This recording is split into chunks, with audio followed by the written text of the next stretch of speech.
This is the story of an invention that changed the world. Imagine a machine that could cut 10 hours of work down to 1.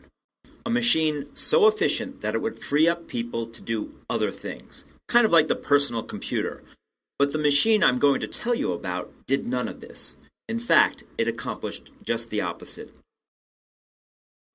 In the late 1700s, just as America was getting on its feet as a republic under the new U.S. Constitution, slavery was a tragic American fact of life. George Washington and Thomas Jefferson both became president while owning slaves, knowing that this peculiar institution contradicted the ideals and principles for which they fought a revolution. But both men believed that slavery was going to die out as the 19th century dawned. They were, of course, tragically mistaken. The reason was an invention, a machine they probably told you about in elementary school, Mr. Eli Whitney's cotton gin. A Yale graduate, 28-year-old Whitney had come to South Carolina to work as a tutor in 1793. Supposedly, he was told by some local planters about the difficulty of cleaning cotton. Separating the seeds from the cotton lint was tedious and time-consuming. Working by hand, a slave could clean about a pound of cotton a day. But the Industrial Revolution was underway, and the demand was increasing. Large mills in Great Britain and New England were hungry for cotton to mass-produce cloth. As the story was told, Whitney had a eureka moment and invented the gin, short for engine. The truth is that the cotton gin already existed for centuries in small but inefficient forms.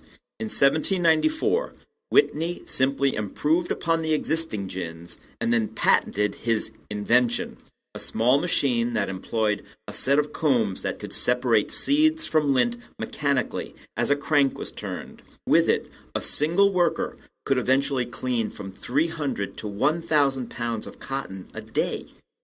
In 1790, about 3,000 bales of cotton were produced in America each year. A bale was equal to about 500 pounds. By 1801, with the spread of the cotton gin, cotton production grew to 100,000 bales a year.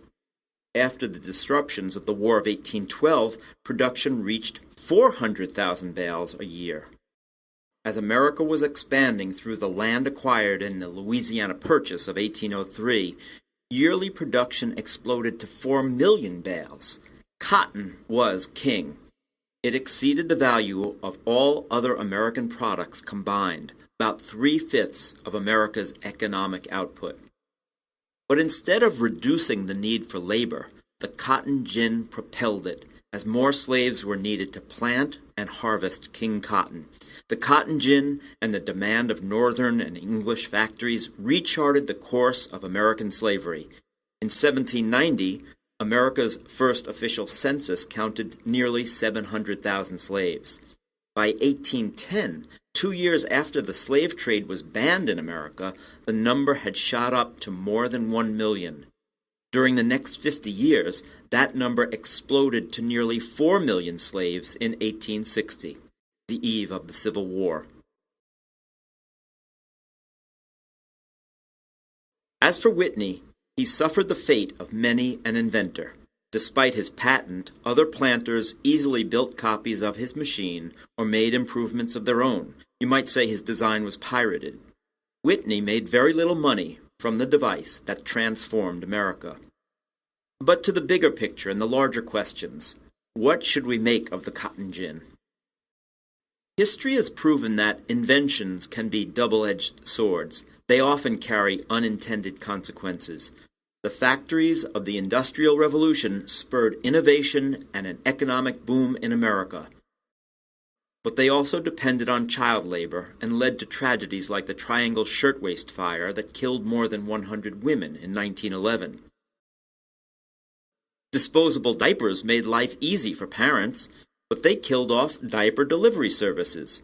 And do we want landfills overwhelmed by dirty diapers? And of course, Einstein's extraordinary equation opened a world of possibilities.